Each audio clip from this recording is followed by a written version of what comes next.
राज्यपाल उत्तर प्रदेश आदरणीय श्रीमती आनंदीबेन पटेल जी, माननीय अध्यक्ष लोकसभा आदरणीय ओम बिरला जी, माननीय अध्यक्ष उत्तर प्रदेश विधानसभा श्री सतीश महाराज जी, माननीय सभापति उत्तर प्रदेश विधान परिषद कुंवर मानवेंद्र सिंह जी, माननीय नेता विपक्ष उत्तर प्रदेश विधानसभा श्री माता प्रसाद पांडे जी, राज्य विधानसभाओं के अध्यक्षगण एवं विधान परिषदों के सभापति व अन्य पीठासीन अधिकारीगण, उत्तर प्रदेश के माननीय मंत्रीगण, माननीय सांसदगण, माननीय विधायकगण, राज्यसभा एवं लोकसभा के महासचिवगण, उत्तर प्रदेश विधानसभा और विधान परिषद के सचिवगण एवं अधिकारीगण, देश के अन्य राज्यों से आए विधानसभा एवं विधान परिषद के अतिथिगण, देवियों और सज्जनों, नमस्कार।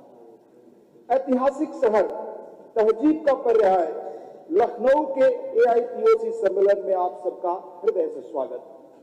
उत्तर प्रदेश देश का हृदय प्रदेश, इतिहास, सभ्यता, संस्कृति की मिट्टी, आध्यात्म की पावन धरती, देश की राजनीतिक चेतना का भी बाहर।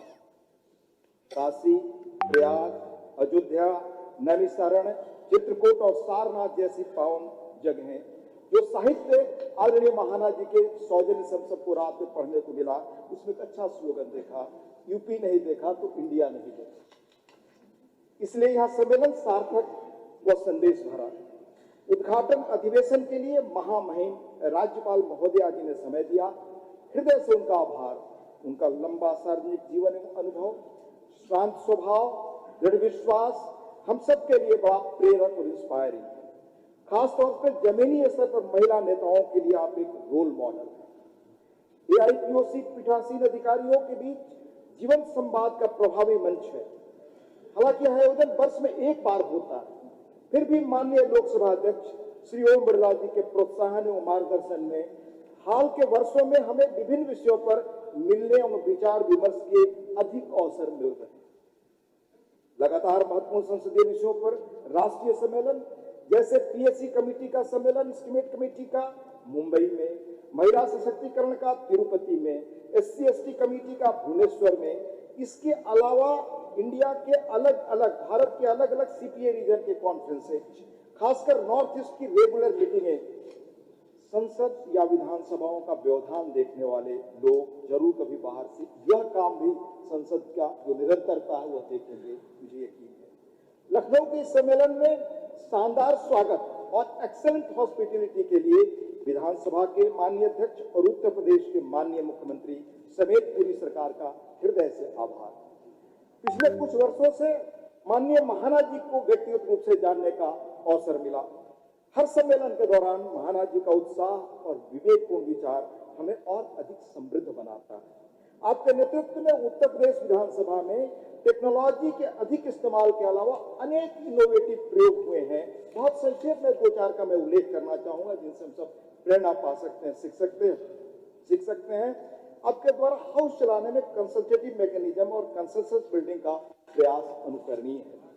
आप सदस्यों से अलग अलग समूहों में समय समय पर लगातार चर्चा और संवाद करते हैं।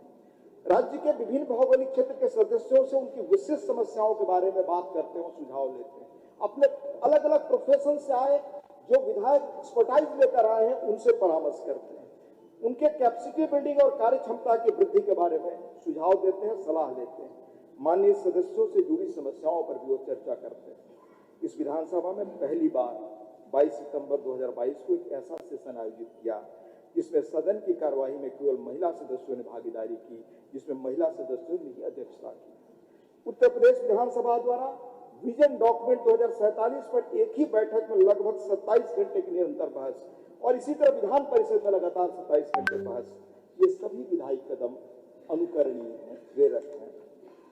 समय के अनुरूप विधानसभा की नियमावली और बहुत महत्वपूर्ण काम है मेरी दृष्टि में। आज के बदलते समय नई चुनौतियों और डिमांड्स के अनुरूप टेक्नोलॉजी के प्रयोग के संदर्भ में अब तक के संसदीय अनुभव को इनकॉर्पोरेट करना, उसको रीराइट कराना, उसको अधिक सरल, स्पष्ट और इजी बनाना, यह ऐतिहासिक काम है। माननीय अध्यक्ष जी, आपका यह प्रयास आज के बदलते समय के अनुरूप है। हम सबके लिए उदाहरण है कि हम भी अपने अपने विधानमंडलों में इस पर गंभीर रूप से प्रयास करें। कहना चाहूंगा कि अपार ह्यूमन और नेचुरल रिसोर्सेज के बावजूद उत्तर प्रदेश बहुत वर्षों तक, दशकों तक बीमारू राज्य के रूप में जाना गया। सुविधाओं का अभाव, निवेशकों की नजर थी ही नहीं इस राज्य में। आज उत्तर प्रदेश की बदलती हुई तस्वीर देखता हूं। यह प्रदेश आदरणीय प्रधानमंत्री श्री नरेंद्र मोदी जी के नए भारत के विजन के साथ माननीय मुख्यमंत्री श्री योगी आदित्यनाथ जी के सफल नेतृत्व में निरंतर आगे बढ़ रहा है। राज्य की जीडीपी में एक दशक से भी कम समय में 2.2 गुना वृद्धि हुई। पर कैपिटा इनकम 16-17 में 54,000 से बढ़कर 24-25 में 1,08,000 से ऊपर। प्रदेश का निर्यात विगत 8 वर्षों में 1 लाख करोड़ बढ़ा है। प्रदेश का कुल बजट पिछले 8 वर्षों में 4.1 लाख करोड़ की वृद्धि। नीति आयोग इन्हीं कारणों के आधार पर उत्तर प्रदेश को फ्रंट रनर राज्य की आज संज्ञा देता है।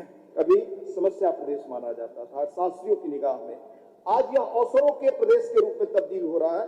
यह राज्य भारत का ग्रोथ इंजन उभर रहा है और विकास के नए मानक स्थापित कर रहा है। हमें विश्वास है कि विकसित भारत के लक्ष्य को हासिल करने में उत्तर प्रदेश के इस विकास और विधानसभा का महत्वपूर्ण योगदान होगा।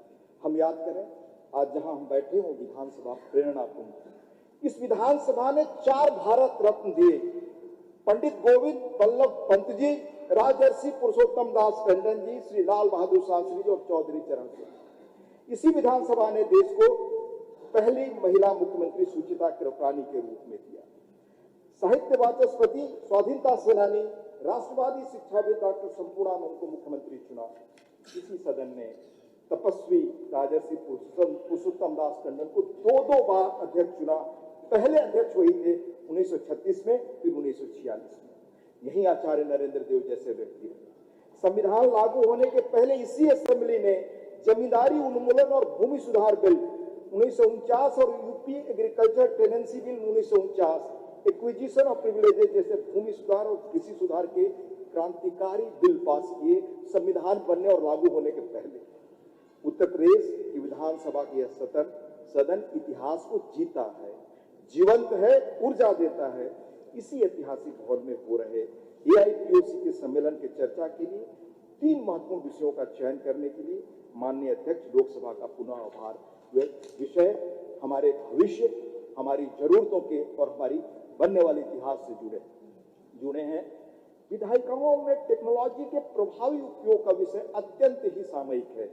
पिछले ही सप्ताह आदरणीय ओम बिरला जी के नेतृत्व में भारत ने 28वें सीएसपीओसी सम्मेलन की संसद में सफल मेजबानी की, जिसमें राष्ट्रमंडल देशों की अब तक की सबसे अधिक भागीदारी रही। इस कॉन्फ्रेंस में भी एआई एक प्रमुख विमर्श का विषय रहा। माननीय सदस्य, भारत आज अपनी विकास यात्रा के बड़े ही महत्वपूर्ण चरण में। आज दुनिया की परिस्थिति, जियोपॉलिटिकल वातावरण जो है, आप सब जानते हैं, अत्यंत चुनौतीपूर्ण। बावजूद इन चैलेंजेस के आज दुनिया में भारत सबसे तेज अर्थव्यवस्था है, तेज गति से बढ़ती हुई अर्थव्यवस्था। माननीय प्रधानमंत्री श्री नरेंद्र मोदी जी ने 47 के विकसित राष्ट्र बनने के विजन को साकार करने के लिए हमें और अधिक सुधारों और अधिक सक्रिय और दूरदर्शी शासन की आवश्यकता होगी। इस दिशा में केंद्रीय सरकार की भूमिका के साथ साथ राज्यों के स्तर पर किए जाने वाले सुधार और शासन व्यवस्था भी महत्वपूर्ण होंगे। इनमें विधायिकाओं की बड़ी महत्वपूर्ण भूमिका रहने वाली है। हम लेजिस्लेटिव बॉडी को भी futuristic in outlook, dynamic in nature कैसे बना सके, यह हमारे सामने चुनौती है। इसमें विलंब की कीमत हमारी आने वाली पीढ़ियां चुकाएंगी। अंत में माननीय उत्तर प्रदेश विधानसभा अध्यक्ष सतीश महाना जी का, उत्तर प्रदेश सरकार का एवं इस सम्मेलन को सफल बनाने में लगे हुए सभी अधिकारियों और कर्मचारियों का हृदय से धन्यवाद। जय हिंद, जय उत्तर प्रदेश।